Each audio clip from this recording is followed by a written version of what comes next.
हाय, मेरा नाम हफ्साह नूर है। आप मेरी ज़बानी किस्मत खेल का पहला एपिसोड का दूसरा हिस्सा सुनेंगे, जिनकी कलमनिगार शेर अफगन है और मेरा इस कहानी में किरदार का नाम गुल है। तो ऐ हजरात, लुफ्त अंदोज हों। अब अजीज़े खातून अपना कमरे का दरवाजा से दाखिल होती है, अफसूदा होकर अपने जहन में नन्ही गुल की तस्वीर रख के 2-4 कदम चलकर पुराने जमाने का संदूकची के पास आकर चाबी लगा के खोलती है। उसमें से एक बक्सा निकाल कर अपने हाथ में लेके देखती है और अपना माजी याद करती है कि इब्राहिम साहब अजीज़े खातून को ये बक्सा देते हैं और अजीज़े खातून बक्सा खोलकर देखकर कहती है कि बहुत खूबसूरत है, क्या ये मेरे लिए आपने लिया है? वाकई ये मेरे गले में बहुत अच्छा लगेगा। इब्राहिम साहब ने जवाब दिया कि अगर कोई अचानक तुम्हारे हाथ में कोई चीज ला के रखे तो इसका ये मतलब नहीं ये चीज तुम्हारी हो या तुम्हारी हो गई हो, किसी की अमानत भी हो सकती है। बेशक इंसान की फितरत में है, हर चीज पर नजरें गड़ाए बैठता है। ये मेरे मरहूम वालदा का है, अगर मेरा होता तो ये तुम्हें मैं यूं ना कहता। मुझे तुम्हारी नियत से ऐसी तवक्को ना थी। तो अजीज़े ने कहा कि अब्बा हुजूर, मुझे माफ कर देना। एक पल की खुशी भी इंसान को सोचने से कासर कर देती है। मैं इस अमानत को अपना तोहफा समझकर कहे बैठी। मैं ये समझी कि आपने मुझे तोहफा के तौर पे दिया है, पर ये किसी और की अमानत मेरे हाथ में क्यों है? तो इब्राहिम साहब ने जवाब दिया कि अब मेरी उम्र दराज नहीं लगती। मुझे आज महसूस हुआ कि मेरे सामने मेरी उम्र दराज का वक्त बस मुख्तसर रह गया और किसी की उम्र हमेशा के लिए तवील नहीं होती। तो अजीज़े साहिबा ने कलाम किया कि अब्बा हुजूर, आप किस तरह की बातें कर रहे हैं? खुदा करे आपकी उम्र दराज हो। इब्राहिम साहब ने कहा कि नहीं बेटी, हर किसी को उस पाकज़ात के पास लौट कर जाना है। बस मेरे पास यही एक अमानत थी, अब ये तुम्हारे हवाले कर रहा हूँ। मेरी वालदा की ख्वाहिश एक थी कि ये हार मैं अपनी बहू को दो। मुझे नहीं लगता कि मैं अपने बेटे की शादी देख पाऊंगा, अभी उसकी उम्र कमतर है। और कुछ दिन बाद अजीज़े खातून इब्राहिम साहब के पास भागते हुए आती हैं और आते साथ रंजीदा होकर कहा कि अब्बा हुजूर, हमारे महल में चोरी हो गई है। दादी की अमानत का हार कहीं नहीं मिल रहा। इब्राहिम ये सुनकर एकदम दिल के दर्द में मुतला हो जाता है और अपना हाथ कस के अपने सीने पे रखता है और कहता है कि तुम ये क्या कहा रही हूँ? मैंने तुमसे ये नहीं कहा था, अपनी निगाह ना हटने देना। अब इब्राहिम गुस्से में आके अजीज़े के रूबरू आके कहते हैं कि इस हवेली के पहरेदारों को जाके कहे दो, उनसे हवेली का कोना कोना तलाश करवाओ। अगर वो तलाश नहीं कर सके तो मुझे आके कहे देना, मैं खुद तलाश करूंगा। तो घबराते हुए कहा कि तलाशी ली जाएगी। तो इब्राहिम ने कहा कि बेशक हमें ये करना चाहिए। तो अजीज़े ने हिचकिचाहट से कहा कि अब्बा हुजूर, गुस्ताखी माफ, आप और हम इस वारदात को सरंजाम देने वाले को बहुत करीब से जाते हैं और उसने मेरी निगाहों के सामने चोरी छुपे वारदात की है। तो इब्राहिम ने कहा कि क्या तुम उसको जानती हो? आखिर वो कौन है? तो अजीज़े ने कहा कि कोई और नहीं, आप चाहती खादिमा अलिया है। तो इब्राहिम साहब ने सुनकर जवाब में कहा कि वो नहीं कर सकती। तो अजीज़े ने कहा कि अगर वो आपके सामने इतराफ करे तो? इब्राहिम ने कहा कि वो ऐसा नहीं कर सकती, अगर उसने ऐसा किया उसको भी सब की तरह इस हवेली की रवायत के मुताबिक इबरतनाक सजा मिलेगी। अब इब्राहिम साहब के सामने अलिया हाजिर हो जाती है और अतराफ में कहती है, इब्राहिम साहब, हाँ, वो हार चोरा के मैंने कुड़ियों के दम बेच डाला।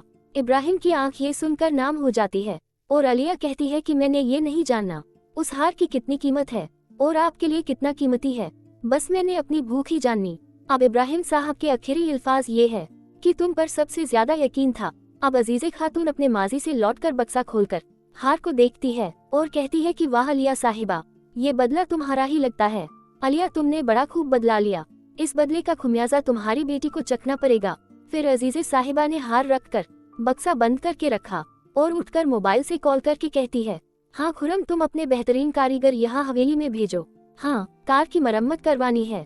अब अजीज़े खातून फोन रखती है। अब अजीज़े खातून की गुस्से से भरी आंखें दिखाते हैं। अब अजीज़े खातून को गार्डन में खड़ी हुई दिखाते हैं, जो कार के नीचे लगा हुआ कारीगर को देख रही थी और अपनी नजरों से इधर उधर भी देखकर जायजा ले रही थी। और अजीज़े खातून कारीगर को कलाम करती है कि तुमको इतनी देर क्यों लग रही है?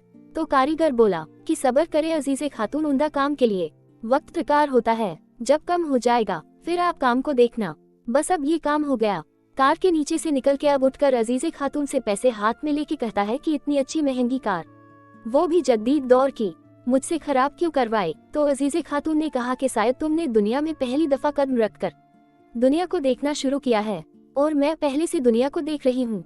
यहाँ दाम को देखते हैं, काम को नहीं देखते। अब वो कारीगर ये सुनकर यहाँ से चला जाता है। अकेले कमरे में गुलशन के गूद में गुल सोई होती है। तो अजीज़े खातून ने दरवाजा बजाया तो गुल उठकर रोने लगी। अजीज़े खातून ने कहा, क्या मैं अंदर आ सकती हूँ? तो गुलशन ने कहा कि क्यों नहीं, ये आपका ही घर है। तो अजीजे खातून अंदर आकर कहती है, मैं गुल से मिलने आई हूँ।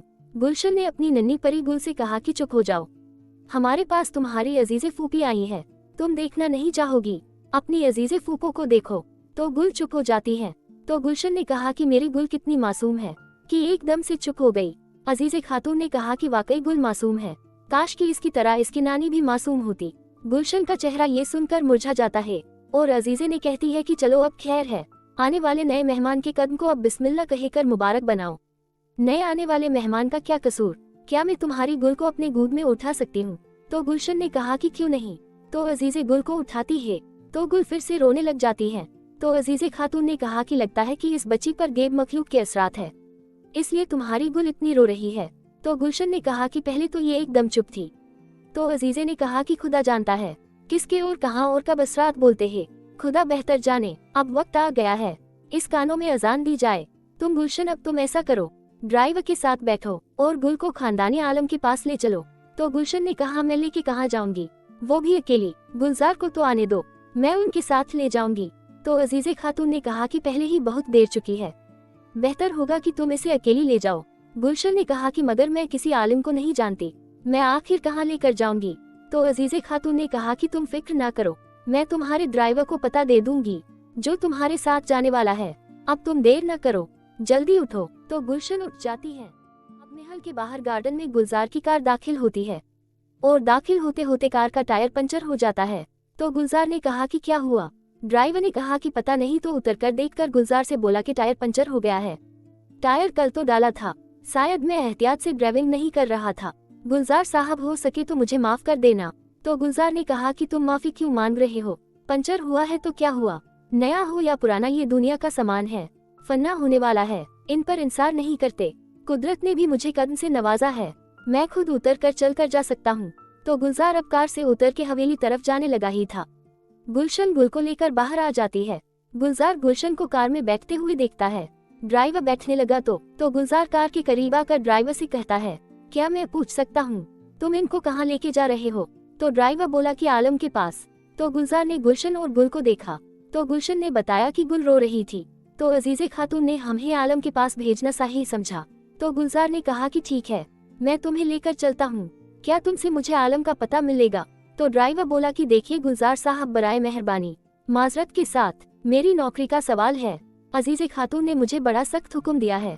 तो गुलजार ने कहा कि क्या ये ऐसी बात है, तो मेरी तरफ से भी तुमको एक बड़ा सख्त हुक्म जारी होता है कि तुम पता देकर कार से उतर जाओ, तुम्हें अजीजे खातून कुछ नहीं कहेगी, तुम मेरा यकीन करो। तो वो मायूस होकर कार से उतर जाता है और हाथ में पता देता है। अब अजीजे मरहूम हो चुके इब्राहिम साहब की दीवार पे लटकी हुई तस्वीर देखती है तो ड्राइवर वहाँ हाजिर हो जाता है। जब अजीजे ने ड्राइवर को देखकर फौरन कहा कि तुम अभी तक यहाँ क्या कर रहे हो, गुलशन को लेकर नहीं गए?